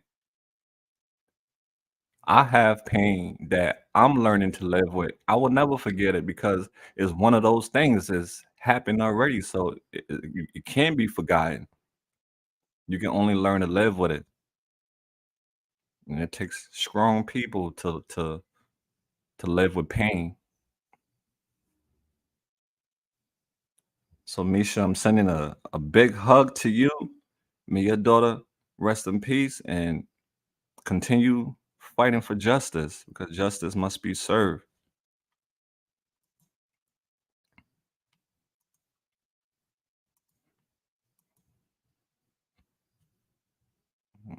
It's not easy. I wish for tomorrow and for the rest of the days to come, I wish your heart be free of sadness, free of worry. To all my peoples out there that are sick, I pray you be free of illness. Hope you receive more blessings and less stressing. Oh, I like that one. That's gonna be my new one. More blessing and less stressing. Let me see where we at. Yeah, Misha, thank you so much for being courageous and speaking up. Your daughter is proud of you. Trust that. She's very proud of you. And what you're doing is amazing by being the voice for so many other people who don't want to speak up. Because a lot of us are, you know, we have social anxiety. We have we get butterflies in our stomach. We get goosebumps when we have to speak up. Like myself, I have to go to the bathroom and use the and force myself. That's how bad it gets.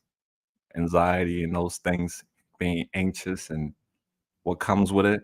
To speak up takes a great person to speak to the masses. And even though you don't want to speak, not you, Misha, those who are listening, you don't want to speak.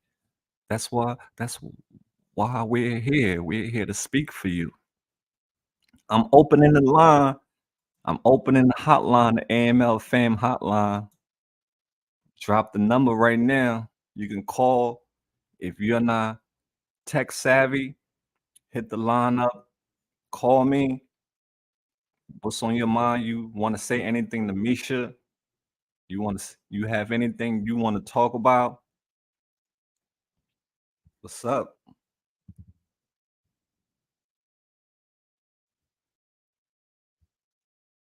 Yeah, guys. What's up?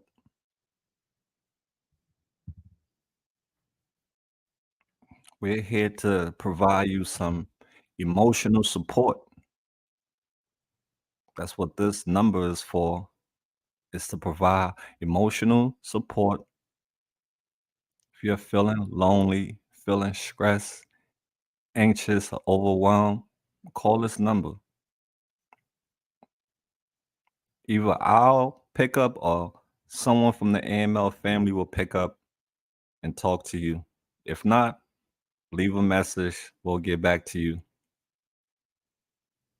Anything that you need help with, advice and guidance, we can help you with your personal matter, relationship, career choices, decisions making. Write that number down, right? Crisis. If you're going through a crisis, you're in distress, you need some support, you need resources in case of an emergency, call that number. If you have any product that you want the AML family to look at, call that number and we can talk about showcasing your product to the AML family or your services that you have or your companies that you want to promote your company. You have any questions you would like to ask about features, collaborations, write that number down. Write it down just for, or if you just want a general conversation,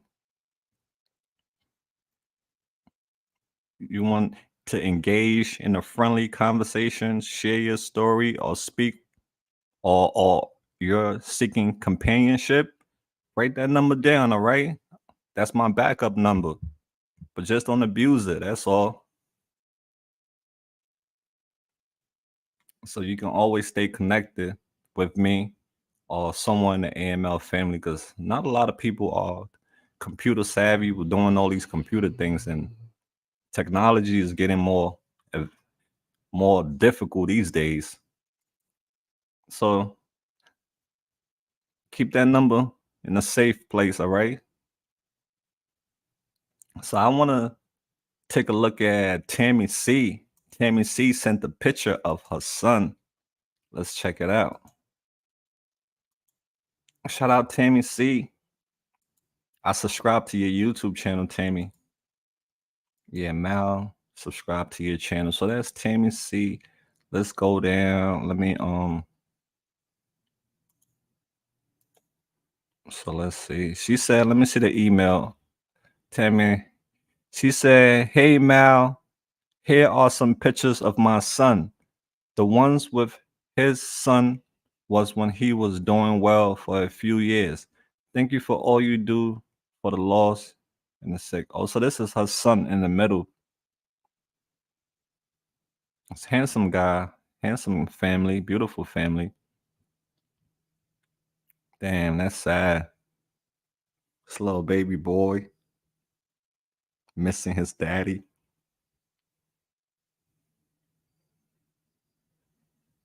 Us dads, us fathers, we have to be in our son's life. We have to be in our son lives. They really need guidance, especially in this generation that we're in. They need guidance because they are misguided. So many misguided children out there. So I guess that's when he was wanted. If you know anything about, I'll definitely keep an eye out for your son when I'm out in Kensington, Tammy.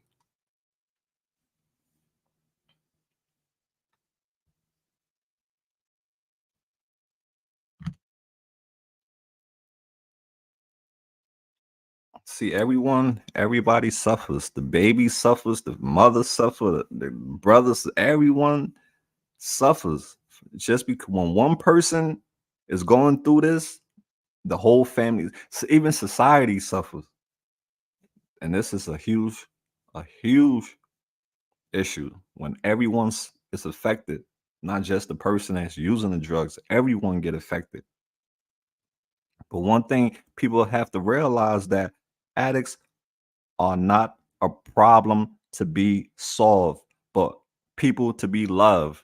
That's the game changer right there. If you look at them as people to be loved rather than a problem to be solved, things change. A lot of people look at addicts as a problem to be solved. They're not a problem to be solved. They need to be loved. Okay, I think Awaken popped up. She want to say something. Hey, what's up, dear? You there? I didn't see you in the back end. I'm here. Can you hear me? Yeah, I can hear you. Let me turn down. Let me turn down my little music I got in the back. Hey, you would like to add? You would like to add something to what we got going on? I wanted to say thank you. Oh, you're welcome. I really, really appreciate this and everybody's amazing support. Um, it's a fight. It's something that we're all just going to have to come together and realize that it's not, when people say it's just, oh, it's just fixing itself, it's just getting rid of it. That is so not it. Nobody grows up as a child saying, I want to be a drug addict when I grow up. Nobody says, I want to be homeless. It's Agree. society, what society has done to Hmm. all of us, and how if we have the resources, if we have the support, whether or not we're going to make it, those people are just the ones that have not had, granted, maybe they've had chances, maybe they made these choices, but right now where they're at, it's not a choice. There's not a choice to get out of it right now without help. Right. A lot of people out there, the ones who are not educated, love saying, "Oh, it's a choice." Like somebody want to be sleeping on the ground in the snow, uncomfortable, having taken showers for days, having eaten for days. Who choose that life? Like nobody in their right mind would choose that life. No. Nobody. It's not And normal.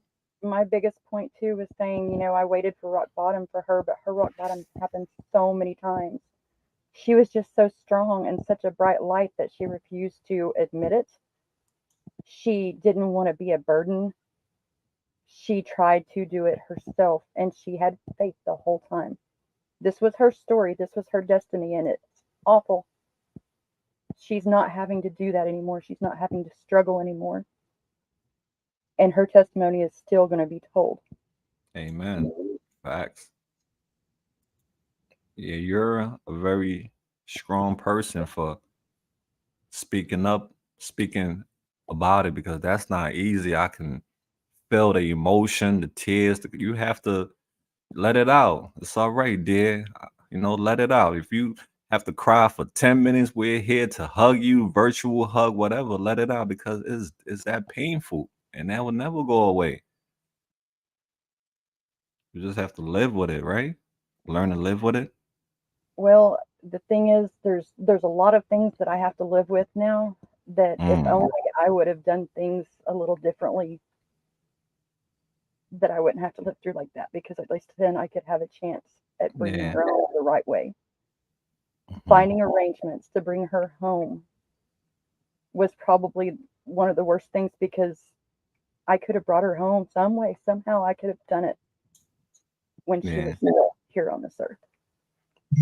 And this is a powerful, story for other parents who are going through similar things. Hope they learn from you. There are So several ladies that I've watched from your show. That's how I dealt with this a lot at first. Was I would go on and I would feel a little bit more close to her, because I would feel like I was, I don't know. It's a misplaced, I'm sure, misguided, but I felt connection to those girls that were out there that were living like that and having to go through that, and people weren't understanding that it was not their choice, that they were out there, mhm. and like I've seen where there's been mothers that, wanted them to come home, and just, we can't get angry at them. We cannot. We have to get angry at society. We have to get angry at everybody. We all Mm, have our parts to play in this. Every single one of us has done something, one way or another, to affect someone else in a bad way. And instead yeah. of looking at blame, and instead of looking at all of that, we just need to start looking at what we can do. What we can do. And this, I was in that world for a long time. I know how hard it is to quit, because I say addict, recovery or not, once you have been addicted to something, you will always be an addict, because you will always fight that no matter how long you are clean. But Yeah. that stuff that we did is so much different than the stuff that they're doing today. So much. I don't know how it is possible for someone to come off of it without major help. Exactly. And it takes a village just to help one person. It Just does. one And we've person. so isolated ourselves. So we're not villages anymore. It's We've so such a isolated ourselves. what you said? We've, we've so isolated ourselves. Because of the shame and the judgment. Hmm. And has to stop because I tell people we have to get comfortable with talking about things that are uncomfortable. And that's the reason why a lot of people are on a run because they keep hiding, running from their problems, and they think they can outrun it. No, you're gonna eventually it's gonna run into you. Yeah, So why don't we have these conversations? The ones that are in the family, the family secrets has to be addressed. And exactly. it's just that society just can't look at you after you tell your story to look at you as you're a lesser person. No, you're not. You're strong for telling your story. I let people and their perceptions of me cause a lot of problems in mine and my daughter's lives. Hmm. My perception of myself, I'm still not. I mean, I watch that video and I just cringe because I'm not the person I used to be. That who is that woman in front of the camera? That's not me. Yeah. But there's something freeing about letting your skeletons out Hmm.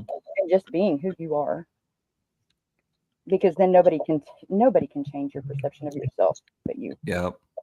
Exactly. Because what they think of you is not what you think of yourself. They won't be in that coffin beside you, but they can put you there quicker. Mm, agree. This So goes out. I want to send a message. This message goes out to the world.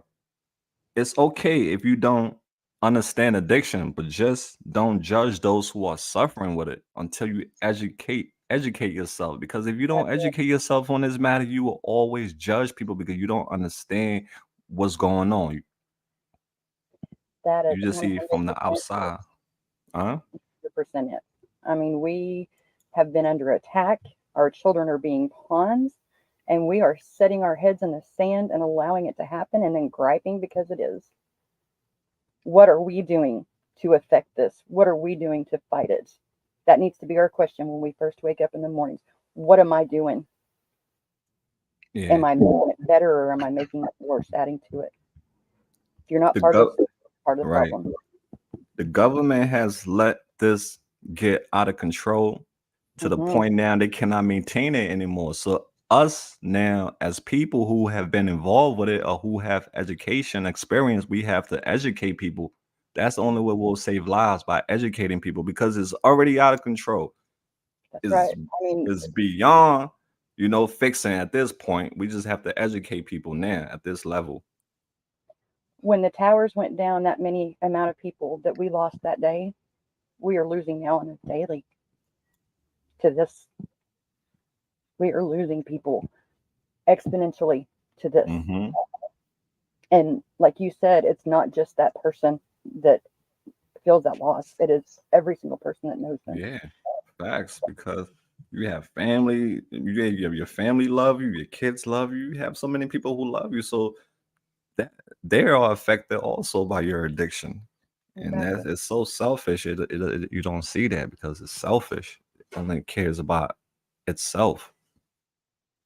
And when you have gotten deep into the addiction, you're Hmm. not even self. You're not Exactly. self.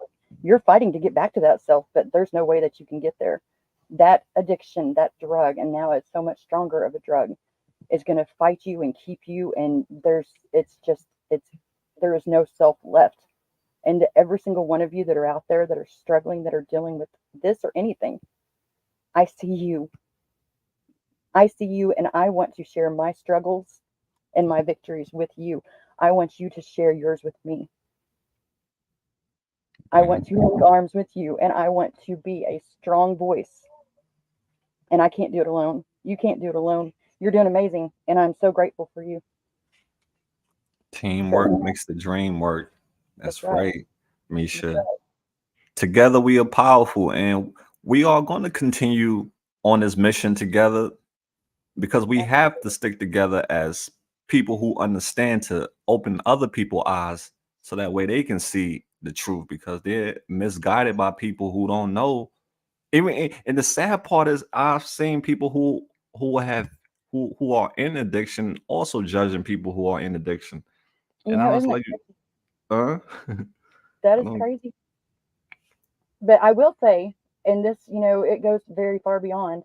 Hmm. When you know an addict, like, if you can find those groups where there are people that truly want out of that, Yeah. there is never a stronger person, more heartfelt person, more can understand and no judgment. There's no sinners judging sinners. for sinning differently. It's Yeah. people that say, "Hey, I hurt. I know what that felt like, and I want to give everything that I wish I would have had when I was in that position back." And that's how it is. It takes a person who have been on the other side to help those who are on that side to get to the side where they are, the good side, because you know what it's like to be in their shoes, the pain, the heartbreak, the depression, everything that comes with it. You can relate, it resonate with you. Then a person who haven't experienced that, they cannot relate. So that's the Mhm. problem. And I went through so much in my life, and so many others have too. But I have two choices. I can look at it and let it keep me down, Mm-hmm. or I can look at it as I am being tempered, like the blacksmith puts their sword in the forge over and over again to make it stronger. These things have happened, they have come to pass, and all of my struggles are to be for something so much bigger. Mm. Yeah, absolutely. I couldn't handle it if I hadn't gone through them. And anyways, I just wanted to say thank you. Well, Thank hopefully you. one day, another day, you can come and you can share your story again because it was hard to hear you Yeah. on that platform. So maybe one of these days you'll be up to come on the platform and we'll have like a you do the same thing you did on the other channel. Yeah, absolutely. That one, it was a little bit, it was my first time to really do anything like that. Mm-hmm. I Just understand. dipping my feet in the water, and of course, nerves, because it's not Yeah. just a regular Right. season. I'm telling, I Mm-hmm. knew there was going to be tears. I didn't even want to have my face on there. I wanted to hide it. You did good. You did amazing because it's personal, it's deep. It has a lot of emotion that comes with it. So you have to cry. You gotta let it out because it's painful when you think about it. You know how it happened, and like you said, how you brought your daughter home. You don't forget those things. And the in betweens, those are hard too. Looking Mm, at the Jane Does mm, all over America, looking at yeah. every single horror movie, every single television show that's Crime and Order and all of that stuff. I had a Wow. constant loop in my head, That just constantly. give me chills. That give me chills hearing that. That all those things bring back memories. Oh God, it's horrible. It is a Mm-hmm. nightmare. And to know you're impossibly able to do anything, but that failure that I felt inside, that Mm-hmm. feeling of not being able to do anything, I'm Right. learning. I'm connecting with others, and I'm seeing what can be done. And anybody that's going through that, I can help, even if it's just to listen to you scream on the other end of the line.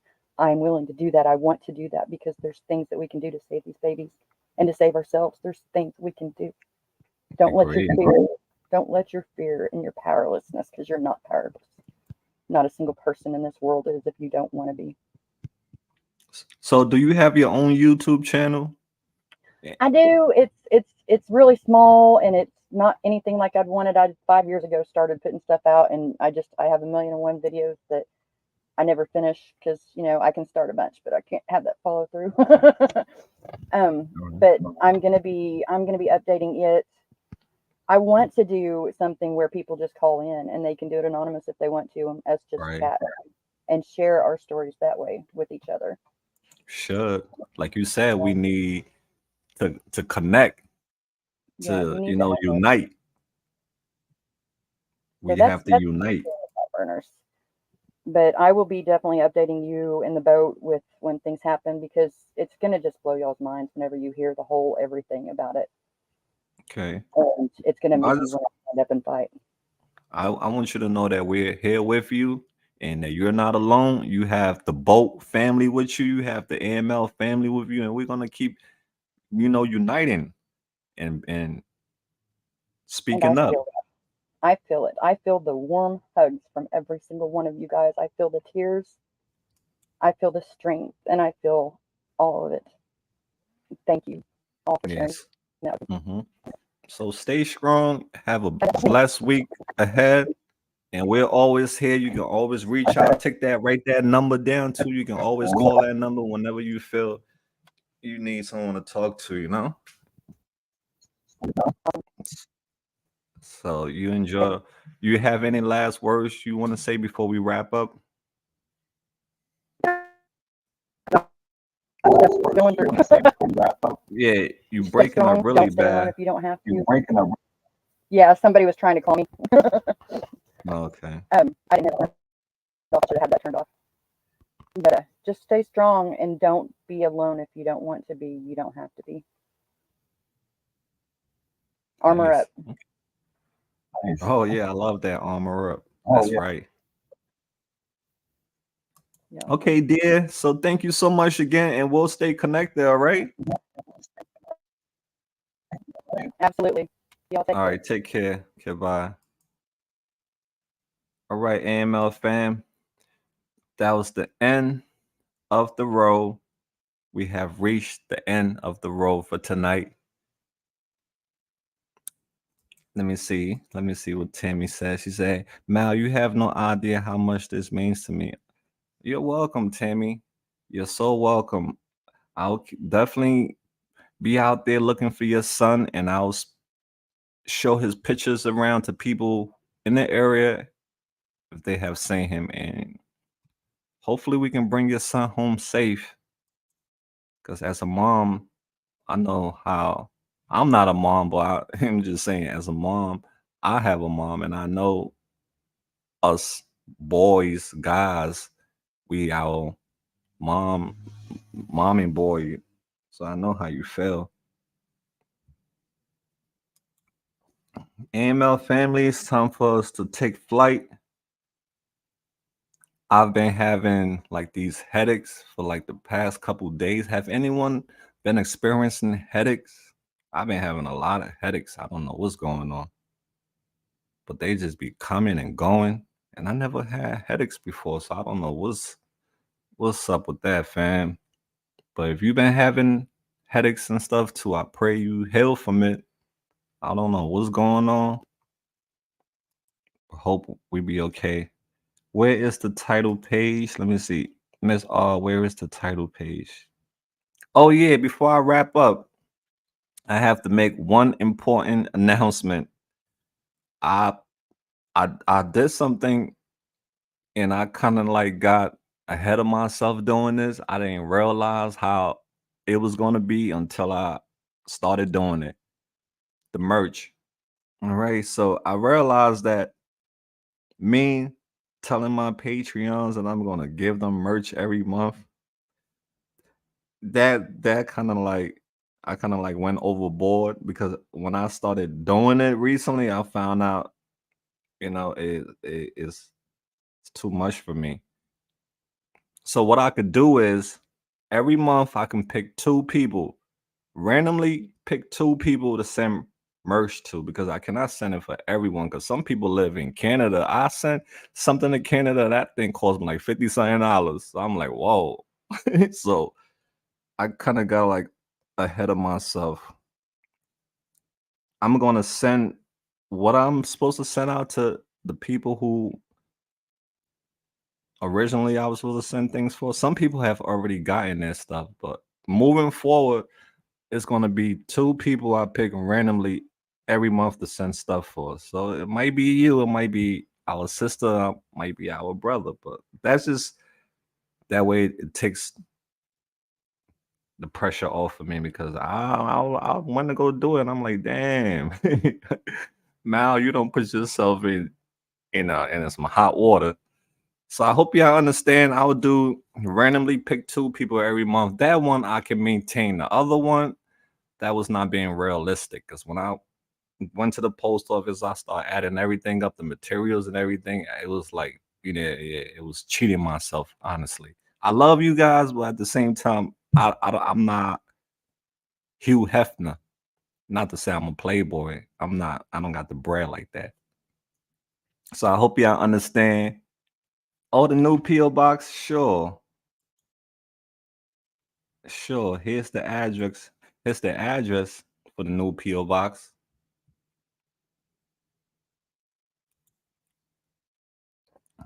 I thought that too. Yeah, Belinda.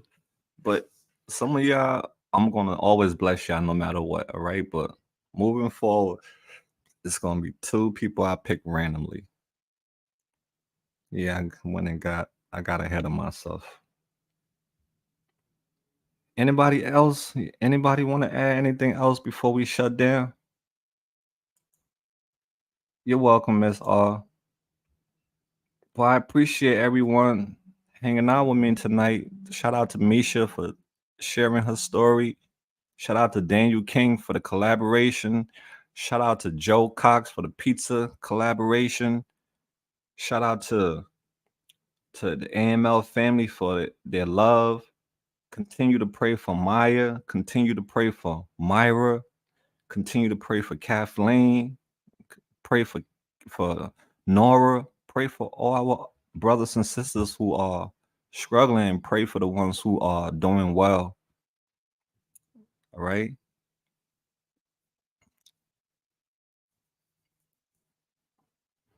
So I think I'm about to take flight. Take some pills to take some ibuprofen or some Motrin for this headache. But I hope everyone have an amazing week. I hope something wonderful happened for you this week coming up. Remember, stay kind, chase your goals, chase your dreams. Don't talk negative about yourself. Speak positive. That's all I have to say, fam. So let's play this outro. And yeah, shout out to everyone who's not here tonight. I hope everything is okay with you and your family. Stay blessed. You can always check out the repeat. All right, so fam, remember, don't be bitter, be better. Until next time, we out there. Peace out.